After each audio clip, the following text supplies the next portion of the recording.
todas e todos. Meu nome é Mariana Albuquerque, eu sou doutora em Ciência Política pelo IESP e sou uma das pesquisadoras do projeto CapSprint, Política Externa, Regionalismo e Cooperação Internacional. No mês de agosto, um dos nossos eixos de trabalho vai ser sobre a União Europeia, então temos hoje o prazer enorme de receber para participar com a gente dessa atividade a professora Andrea Hoffmann.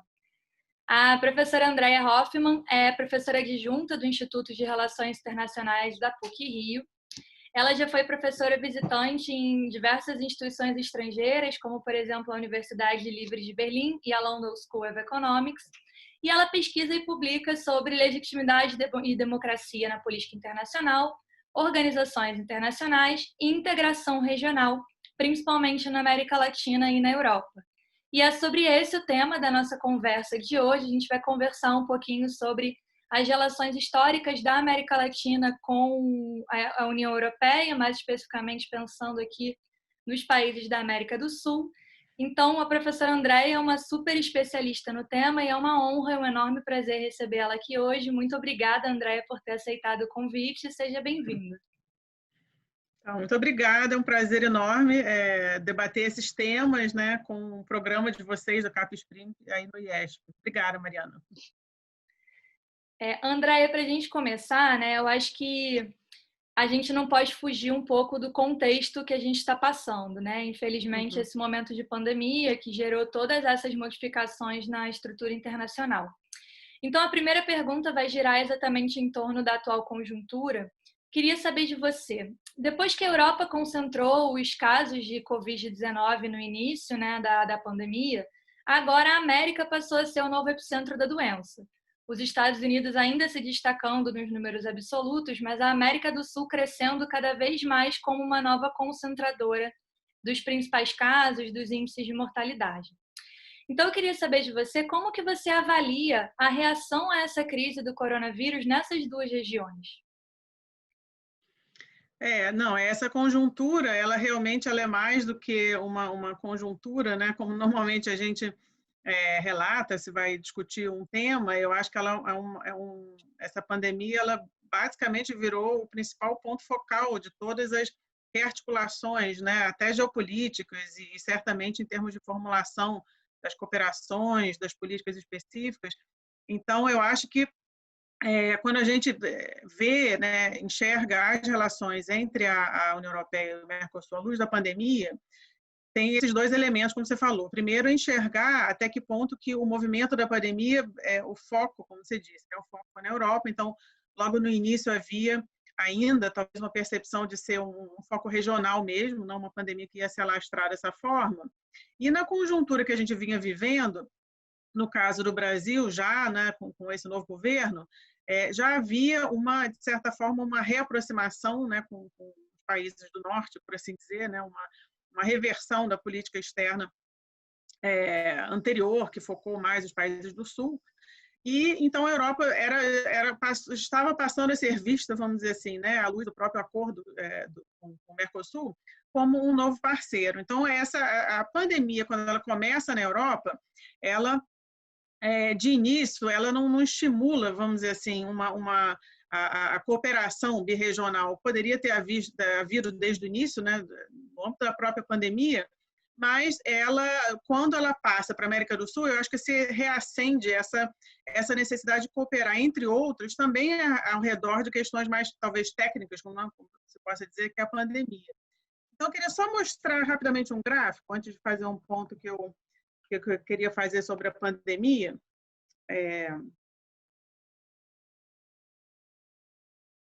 Ok, ela apareceu um gráfico aqui da OMS, você está vendo, né? Da WHO Region. Isso aqui, esse ponto que você mencionou, né, de que ele começa na Europa e vem para a América Latina, a gente pode ver aqui. A América Latina, ela é aqui essa amarela mais escura, né, que são as regiões aqui dentro da OMS. A gente vê que ela começa, né, de fato, lá para, enfim, talvez com uma dimensão maior, já aqui em abril, mas a gente vê que a partir de junho, nos tornamos, né, as Américas, incluindo, claro, os Estados Unidos, também se tornam a principal região onde a pandemia mais relevante. E a Europa é essa segunda aqui, que a gente vê que é o foco inicial, né, e ela vai diminuindo. E o que a gente vê aqui nesse gráfico também é como o Sudeste Asiático, e aqui é a relevância da Índia, principalmente, né, que é o principal país que tem sendo afetado, tem se tornado, a pouco, se tornou a segunda região. Eu acho que isso é um dado relevante, porque a gente vai ver, é claro que a pandemia, como eu disse, tem a questão técnica mesmo, que não deixa de ser importante, a própria cooperação na área dos protocolos, das vacinas, é claro que essa, como de fundo, é a organização que tem principal no âmbito multilateral, que tem ditado as normas e que os países que querem, né, seguir ou adaptar, que não necessariamente é o nosso caso, mas no resto da América do Sul, principalmente, até outros sim. Mas aqui também é muito relevante a cooperação entre as regiões, no sentido da produção de remédios, da compra e venda de remédios e da vacina, né, da produção da vacina, dos testes e, posteriormente, da compra da vacina. Então, eu acho que, como pano de fundo, isso é importante para entender como que, embora, né, a própria pandemia ela seja ainda o principal, como eu vinha dizendo, não um elemento lateral da conjuntura, mas o principal elemento que está norteando várias atividades econômicas, ela, no momento, eu acho que ela se tornou bastante relevante, não só em termos do contágio, né? Porque isso no início havia a questão das viagens, eu acho que já passamos um pouco, já existem protocolos, as viagens estão em grande medida suspensas ou proibidas, ou os protocolos para entrada quase que se tornam proibitivos, né, em termos de quarentena, mas eu acho que no momento um dos principais pontos é a potencial cooperação nesse elemento mais técnico, né, de você trabalhar com remédios, compra e venda de remédios, que talvez eu possa voltar nesse assunto um pouco mais adiante, que no âmbito da América do Sul contava, né, com um órgão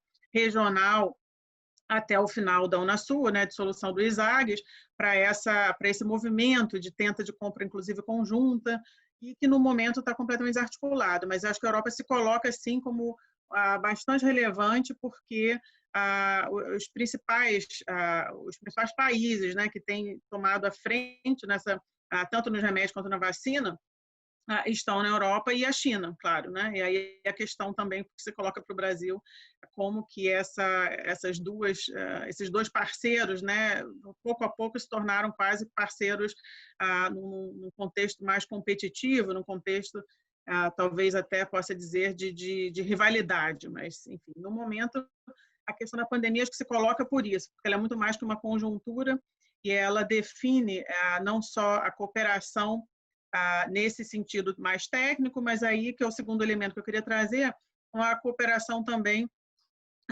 no âmbito mais geopolítico e mais quase simbólico, ou seja, é um momento de muita incerteza no âmbito global, então essa configuração dos países que são os principais parceiros, e que no caso do Brasil especificamente, no momento, é claro que há esse alinhamento automático, né, com os Estados Unidos, mas a Europa, como um país do norte, se tornou também um dos focos da política externa após, né, o movimento do foco sul-sul.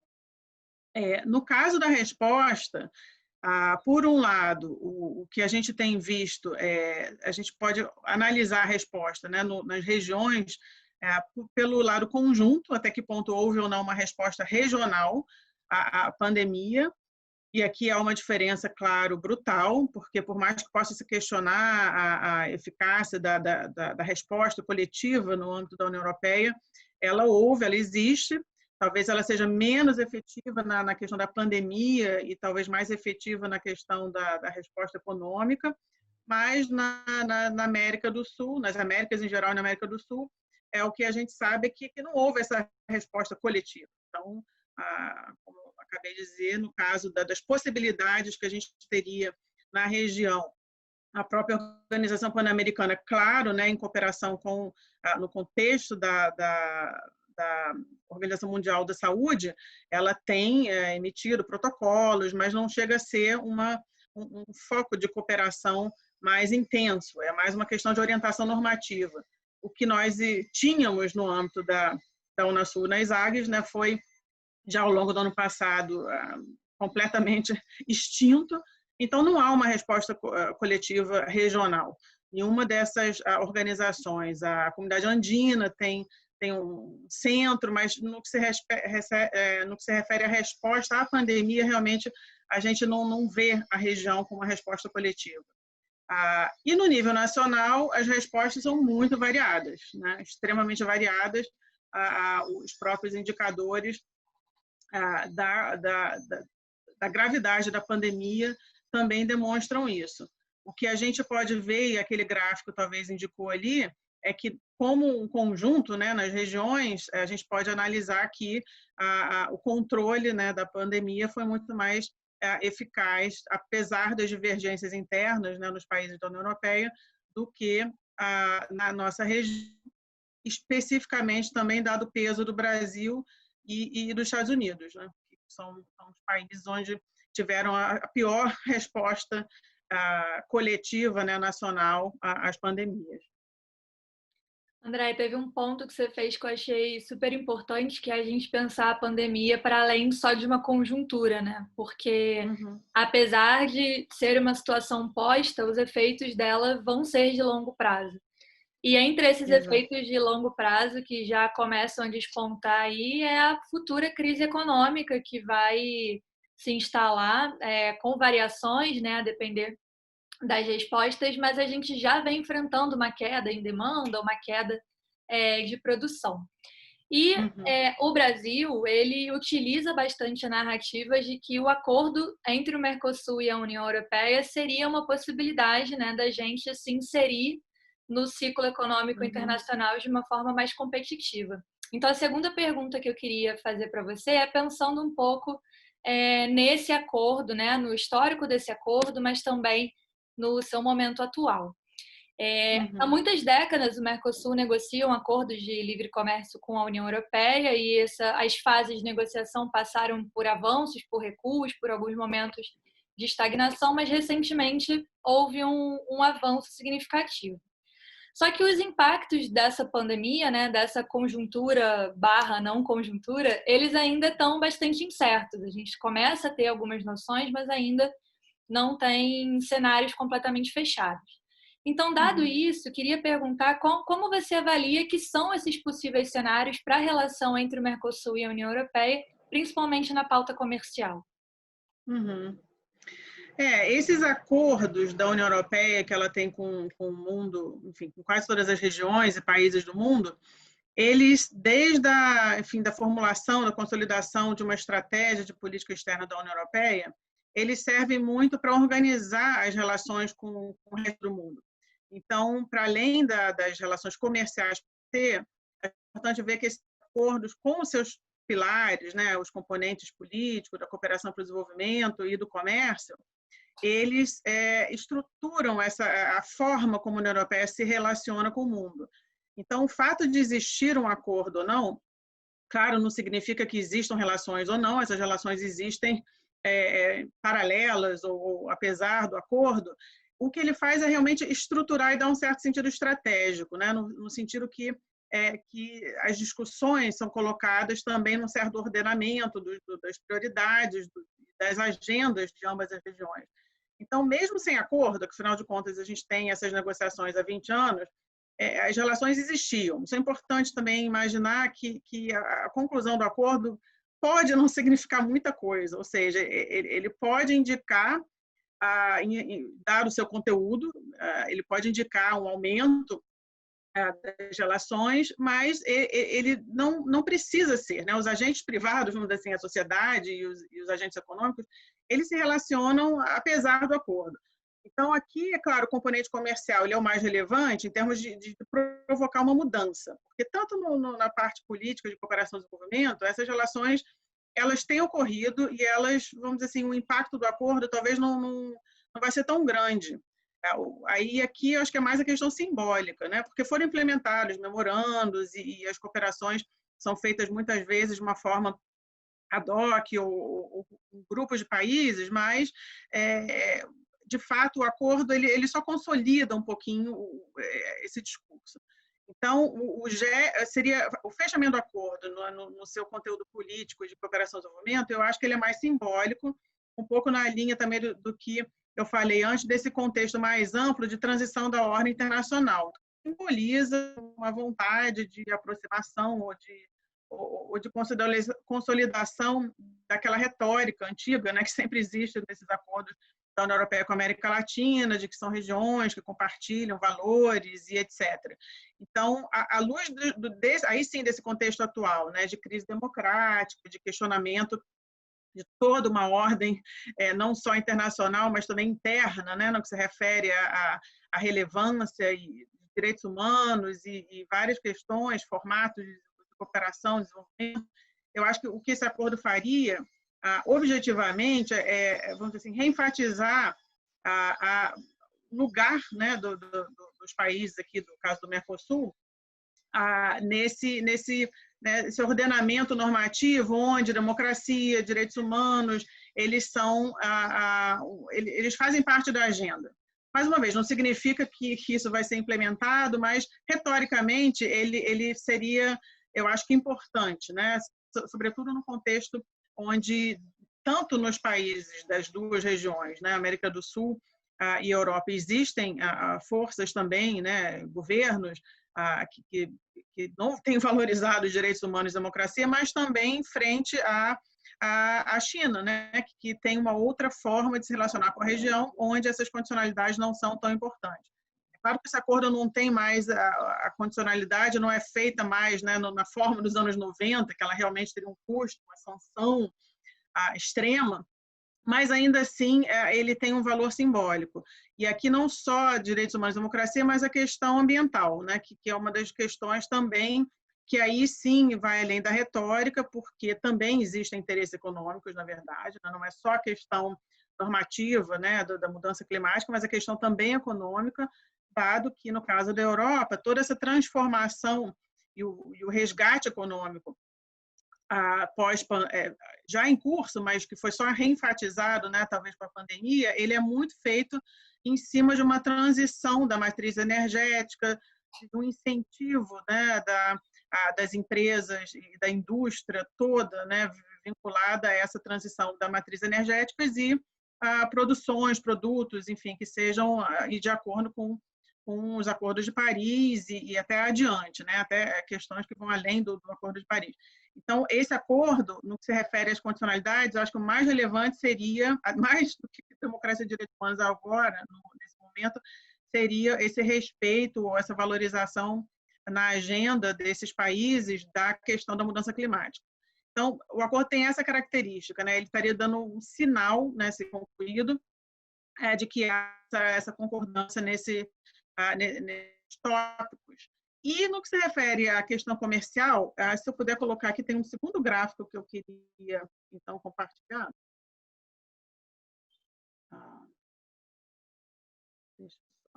Que é um gráfico que mostra aqui a exportação, né, o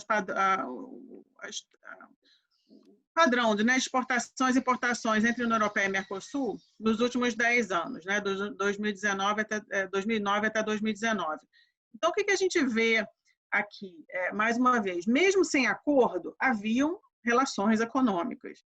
E, claro, a gente não está colocando isso aqui vis-à-vis do mundo, mas a gente vê aqui duas coisas. Que é claro que nos últimos, a gente pode dizer que nesses últimos anos, né, há uma ligeira queda, né, do volume importado e exportado com essa região, e que também há, no momento, um balanço positivo para a União Europeia. Enfim, a gente representa para a América do Sul, o Mercosul representa para a União Europeia muito pouco, são cerca de 2% do valor total do comércio em bens, mas ele é muito relevante devido à concentração, né, nos produtos primários, agrícolas e produtos primários. Então, você tem aqui, por um lado, mais uma vez, um valor também retórico muito grande, porque, afinal de contas, não é uma região para a União Europeia extremamente relevante, fora esses setoriais.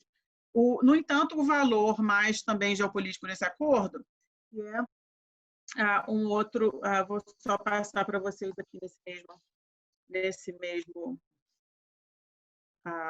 arquivo, que esse aqui é da própria União Europeia, do DigiTrade, que o que a gente pode ver aqui, que nessa tabela, a gente pode ver que hoje, né, os principais parceiros do Mercosul são tanto para importação quanto exportação à China. Enfim, aquela que não está também nos últimos 10 anos, mas a gente vai ver uma reversão progressiva, e hoje em dia, então, aqui também esse componente mais geopolítico do acordo, né? Então, apesar de ser só 2% do comércio exterior da União Europeia, o que a gente pode ver aqui é uma região onde a China se tornou o principal parceiro e, portanto, a manutenção desse espaço das empresas para investimento, enfim, e a garantia do abastecimento dos produtos primários, cujo principal comprador hoje é a China e não nem os Estados Unidos na Europa, é importante.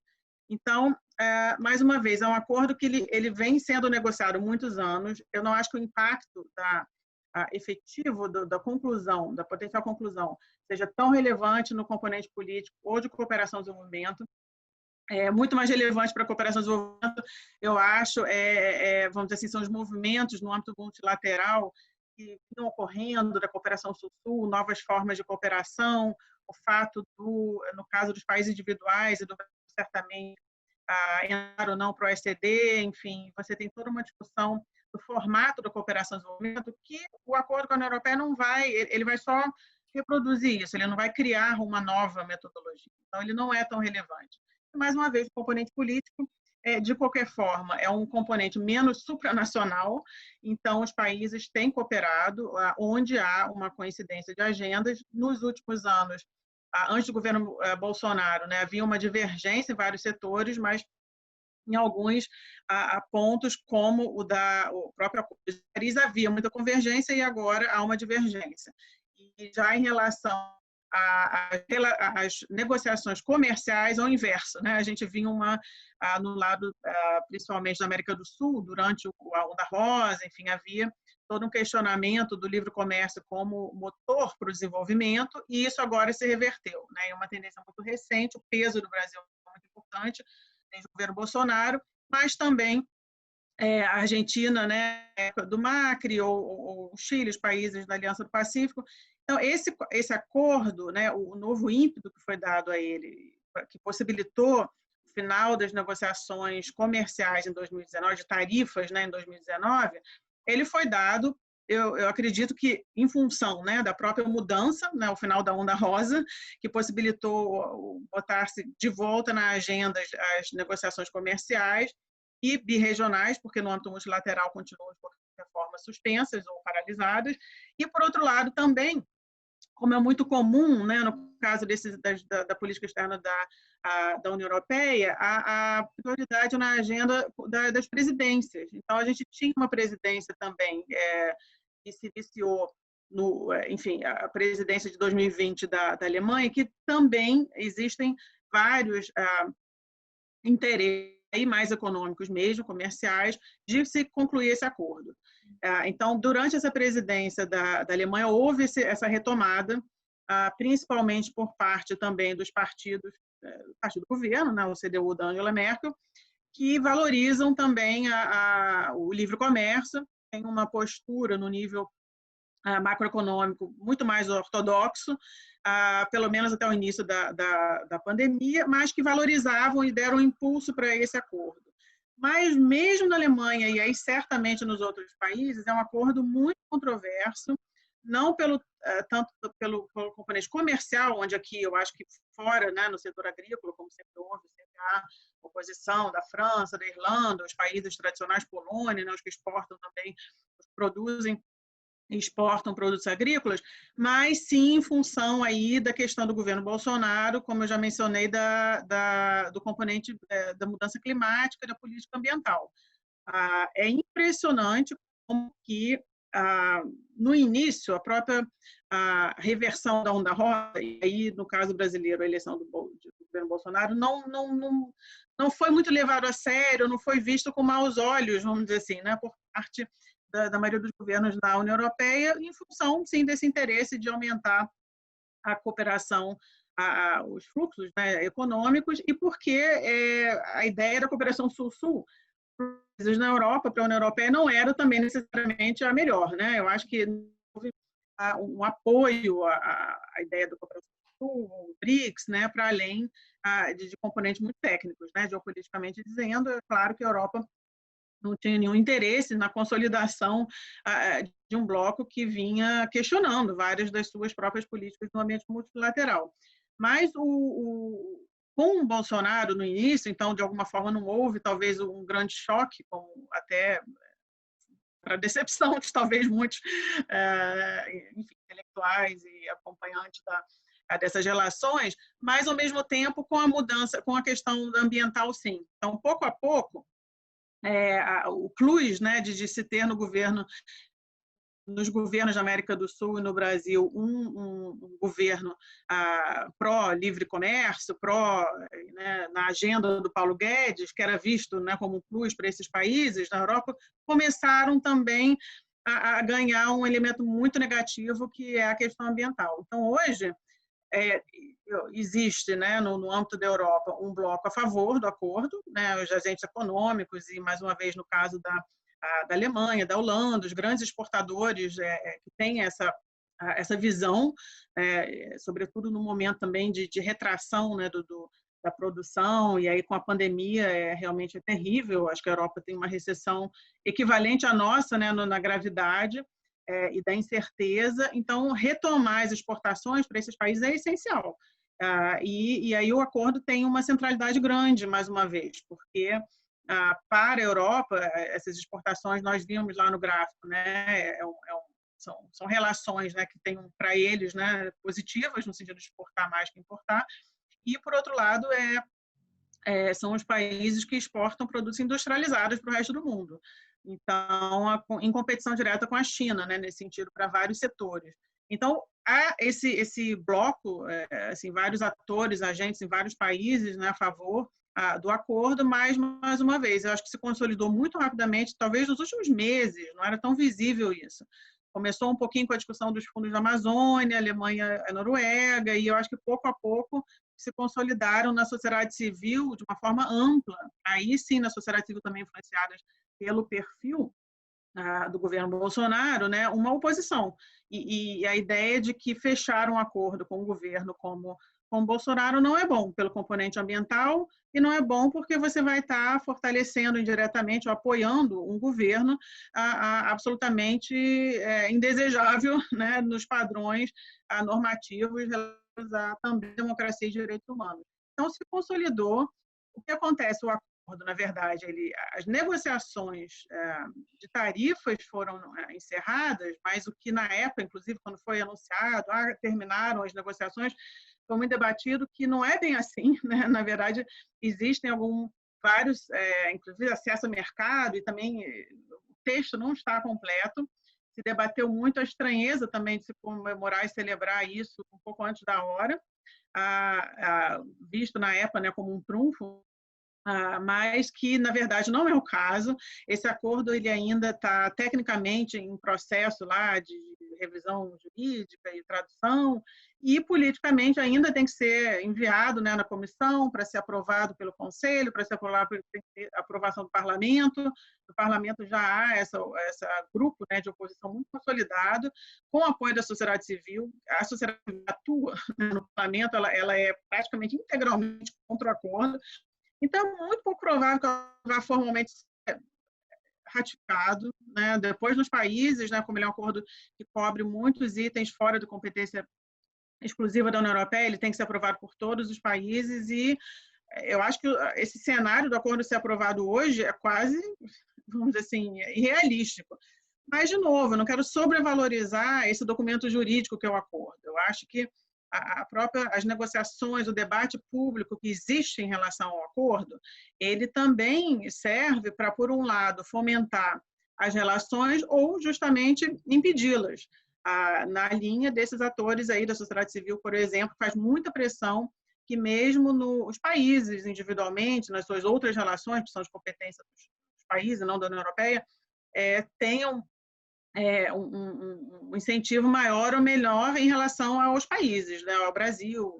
E aí, dependendo aí dos governos em voga, governos vigentes em cada um desses países. A gente sabe que, no momento, a Bolívia é um país extremamente complicado, né, em relação também a questões econômicas e a questão política também do que ocorre lá, e o Paraguai, enfim, a Argentina é um dos países, no momento, que e o Uruguai, principalmente, que é quem detém no momento a presidência, que consegue entrar num diálogo mais normalizado. Mas os outros países são situações muito complexas, né, de fazer grandes negociações. Então, mais uma vez, eu acho que o acordo, ele não é uma questão de dizer se ele é bom ou ruim. Eu acho que há muita incerteza. Eu acho que a demora dele também demonstra isso, o grau de incerteza que há, ainda mais agora com a pandemia, das mudanças, né, tecnológicas, de indústria.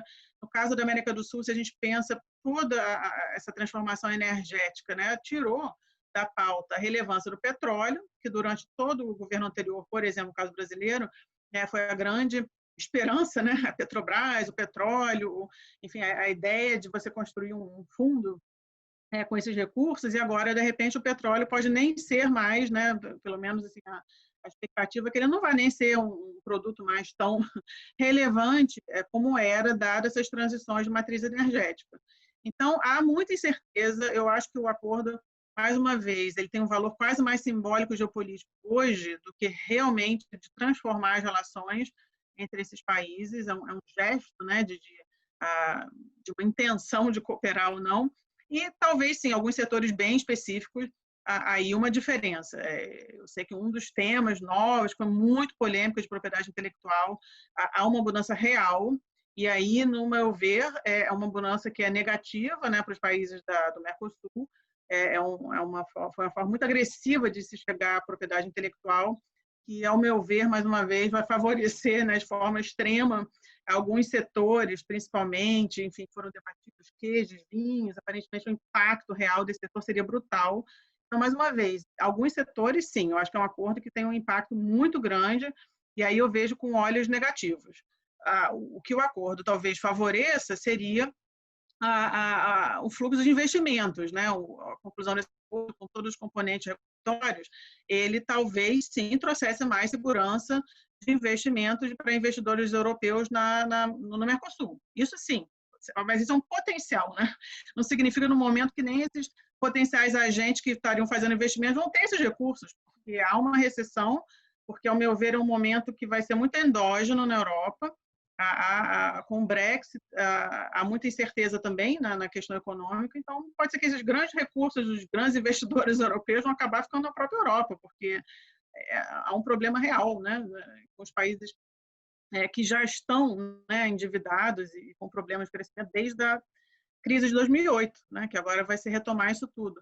Então, eu acho que é isso, é um acordo que a gente não pode depositar muita, vamos dizer assim, valorizá-lo demais, né, além desses componentes.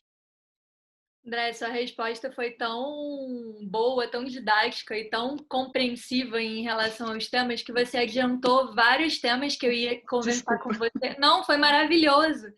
Que eu ia exatamente perguntar sobre esses possíveis obstáculos, né, decorrentes de políticas ambientais, de políticas econômicas e sociais aqui. Então, me sinto plenamente contemplada pela sua resposta anterior. E aí eu queria fazer uma última pergunta para você, pensando um pouco nos processos de integração regional em curso nessas duas regiões, né? Você mencionou no começo o esvaziamento da Unasul, né? Na prática, sua completa paralisação, e quanto que isso poderia estar ajudando a gente nesse momento. Mas, ao mesmo tempo, você mencionou agora também todas as incertezas na Europa por conta do Brexit, por conta também do crescimento dos eurocéticos, né, do bloco de oposição à integração na Europa. Então, eu queria perguntar para você, assim, para além da relação entre o Mercosul e a União Europeia, ou entre a América do Sul e a Europa, se você acha que a gente está caminhando para novos tipos de regionalismo, né, nessas regiões e no mundo inteiro. Se a gente está vendo uma reinvenção das organizações internacionais, se você avalia que isso é um fortalecimento, um declínio ou uma transformação. Essa é uma pergunta difícil, né? Mais uma vez, ao pano desse grau de incerteza que há, eu acho que o que a gente pode especular aqui é muito pouco, né? O que eu acho que a gente pode dizer é que, com a transformação nessa ordem global, né, a questão da ascensão da China, da Ásia, de um modo geral, a gente fala China, mas nunca pode esquecer a Índia, o Japão, que ainda é um ator muito relevante, que também geopoliticamente pode estar mudando, né? Ele foi um aliado dos Estados Unidos durante muitos anos, enfim, aliado automático, mas isso pode estar mudando também, e é um agente econômico muito relevante, a Coreia do Sul, enfim. Então, a gente, embora há talvez uma dúvida ainda se há um novo hegemonia chinesa ou não, uma guerra fria ou não com a China, o que a gente pode dizer é que a Ásia se tornou o centro, né, da economia política global. E já isso tem vamos dizer assim, isso já impacta, né, essa questão do regionalismo de uma forma brutal, porque a China, embora ela se envolva hoje em dia na ASEAN, tem o tal ASEAN +3, etc., algumas iniciativas coletivas na Xangai, né, enfim, um pouco mais componente de segurança com a Rússia, embora haja esse redor regional ali e a China lide com isso, já na Índia, por exemplo, não é uma relação regional, né? Era o vínculo feito, além do bilateral, que existia, que agora se enfraqueceu com os próprios BRICS. Então, assim, a questão do regionalismo para a China não é, de fato, um tema. Então, se a gente imagina que há um foco mais, né, há um peso maior hoje em dia nesse ordenamento mundial da China e da Ásia, diferentemente das relações do pós-guerra, onde a ideia, né, da unificação e do regionalismo, né, puxado pela própria Europa, era muito relevante, e relevante assim também pelos Estados Unidos, né? Embora os Estados Unidos também, talvez como a China, nunca tenham eles mesmos se envolvidos demasiadamente, além de alguns acordos lá no âmbito do NAFTA, os Estados Unidos incentivavam extremamente, né, o regionalismo na Europa, né? Também por seus interesses pontuais, mas para os Estados Unidos era central que a integração europeia desse certo. E a China, não vejo isso, né? Acho que para a China o regionalismo não é tão relevante nem para ela mesma e nem para o resto do mundo. Enfim, por que a China iria querer que a União Europeia dê certo? Não. Talvez para a China seja mais interessante até uma Europa enfraquecida, né? Que ela possa aqui negociar e se envolver, enfim, economicamente ou politicamente com esses países individualmente, o que já tem ocorrido, né? Já tem ocorrido desde a crise de 2008 também, quando a China se colocou como uma alternativa para alguns países na época, como a Itália, como a Grécia, né, na questão do financiamento. Então, eu acho que o regionalismo é um momento complicado para o regionalismo. Mais uma vez, né, eu acho que a Europa sempre vai haver regionalismo na Europa, porque aí o peso da guerra, o peso do trauma coletivo, né, seja na Alemanha, na França, ele não vai, na Itália, enfim, todos os países ali, né, se a gente pensa Bélgica, Holanda, a verdade é que a gente, ao longo das décadas de 90, e com a ideia do regionalismo comparado, que é onde eu trabalho muito também, né, a gente tendeu vamos dizer, situar todas essas regiões no mesmo pano de fundo, né, que a gente pode compará-las, analisar, mas a verdade é que o regionalismo europeu teve uma guerra que nenhum dos outros teve nessa dimensão. Então, acho que na Europa o regionalismo sempre vai estar presente. E, curiosamente, na América Latina, eu acho também que o regionalismo sempre vai estar presente, mas por outros motivos, né? Porque eu acho que ele historicamente também faz parte da história da região, mais do que para o Brasil, né? Para os países, né, hispanos, né? A ideia toda, e aí preciso repetir aqui, né? Uma ideia toda de como os processos de colonização foram feitos, a importância, né, das regiões, as semelhanças, né, das regiões e dos seus problemas, eu acho que é muito forte.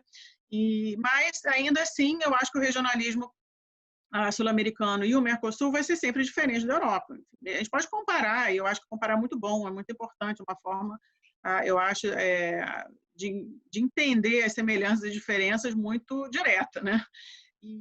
Mas eu acho que são duas regiões, né, onde o regionalismo eu acho que ele vai em alguma hora retornar, porque me parece, mais uma vez, faz parte da história até mais antiga, né, na América Latina, né, de novo, desde os momentos de colonização. E no caso da Europa, a questão da guerra vai sempre estar ali. E são sociedades que a interdependência, e não só econômica, mas as sociedades, né, há uma circulação, no caso da Europa, muito maior que aqui, mas isso não se apaga de uma forma tão rápida quanto uma crise, vamos dizer assim, política ou políticas externas, vamos dizer assim, que não incentivem, né, essas regiões. Agora, quando, né, eu acho que é um momento que vai perdurar de crise dos regionalismos. Eu acho que na Europa ela ainda está vivendo. Eu acho que os atores supranacionais na Europa, seja o parlamento, seja a comissão, todos os arredores, né, os grupos, a sociedade civil também organizada, que muitos são a favor da integração, todo o ganho que se viu na Europa, eles, eu acho que estão presentes, né? É um momento de crise, mas eles estão presentes, e eu acho que isso é muito visível na resposta conjunta econômica, que, embora, de novo, deficitária, com 1000 problemas, ela existe, ela é real. No caso, enfim, de algumas áreas, né, como a da pandemia mesmo, talvez tenha sido muito pior do que outras, mas existem esses atores, esses interesses e essas pessoas, né, que são muito fortemente já integradas. Eu acho que eles vão em alguma hora a agenda vai retornar, mas de uma forma talvez mais suave, porque a crise é muito profunda, a crise econômica, a reestruturação econômica, porque eu acredito que existam ainda os recursos. Se a gente, enfim, pensa lá em toda aquela análise do Piketty, por exemplo, né, o que ele falava já da crise de 2008, existem os recursos, né, até no movimento mais eurocêntrico naquele momento, ele falava os recursos, os investidores têm que trazer de volta os recursos para a Europa, né? Falando assim, para a retomada da crise de 2008. Então, agora eu acho que vai ser mais ainda. Por isso eu disse, eu acho que esse fluxo de investimentos para o resto do mundo vai ser muito seletivo. Ele vai ser onde a Europa precisar, enfim, de realmente investir até para fomentar cadeias produtivas, mas não porque está sobrando dinheiro, não sabe onde botar. Eu acho que vai haver uma canalização de reestruturação muito grande. Qualquer reestruturação, ela cria perdedores e ganhadores, e são muitos perdedores. Eu acho que vai ser um momento muito introspectivo lá. E no caso aqui, a gente, estando no Brasil, talvez a gente está talvez mais até, não digo pessimista, né, mas a gente enxerga, né, como que, na verdade, a grande parte da sociedade que, para quem a integração regional, o regionalismo, não importa, né? Então, para os atores econômicos hoje dominantes no Brasil, isso também não é uma ruptura tão grande, isso já vinha ocorrendo. É mais importante a Ásia, é mais importante a China. Toda a criação já da Aliança do Pacífico, ela já mostrava isso, né? Mesmo antes da virada para a direita, assim, plena. Eu acho que existem interesses econômicos reais, né, com outras regiões do mundo, e não apenas internamente. Então, curiosamente, eu acho que vai ser interessante para a gente aqui na América do Sul retomar grande parte das discussões cepalinas, né, que para que servia a integração? Porque a gente viu no âmbito da Onda Rosa também uma politização muito grande, né, um abandono da agenda de comércio, claro, pelo menos da centralidade do livre comércio, mas são sociedades que também comerciais. Então, pensar assim, como o regionalismo poderia retomar uma agenda de desenvolvimento menos polarizada, porque polarizou a Venezuela, polarizou a região inteira, no sentido também político e de modelo de desenvolvimento econômico, e que talvez, sim, o socialismo do século XXI acabou polarizando demais, né, a região, mas a gente sabe que é uma região que, baseada também exclusivamente em livre comércio e uma economia de mercado, ela não vai dar conta de resolver os problemas de desigualdade interna, não vai. Isso, assim, isso qualquer economista, inclusive, para além, né, qualquer conceito de desenvolvimento que vá um pouquinho além de PIB, você já, enfim, isso é dado, há histórias que mostram isso. Então, eu acho que a retomada dos modelos de desenvolvimento nos países hoje, como o Brasil, né, que estão extremamente ainda defasados, porque, mais uma vez, mesmo na Europa já se fez uma reversão, né, no meio da crise.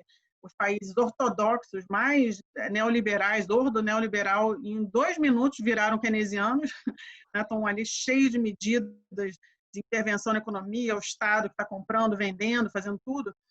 Talvez não tenha a retórica ainda tão clara, mas assim, o que esses países na Europa hoje estão fazendo, e os Estados Unidos também, em grande medida, é o retorno ao keynesianismo, né? E a gente, aqui no Brasil, infelizmente, não houve, assim, assim, um mistério, vamos dizer assim, né? De onde que vão vir os ganhos desse até quase isolamento, né? Os ganhos não vão estar aqui dentro, vão estar em outros lugares.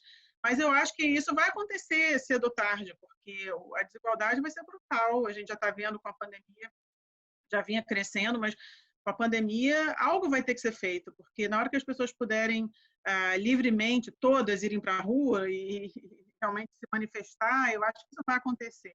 E aí o regionalismo, para mim, eu acho que vai retomar os sucessos do que houveram, porque agora também acho que uma interpretação excessivamente negativa, né? Se tudo tivesse sido ruim, dado errado, é tudo muito polarizado, mas já na área especificamente da saúde, por exemplo, que agora seria tão relevante, eu acho que quando a gente começar a olhar o que foi feito de uma forma menos polarizada, houve um ganho tremendo.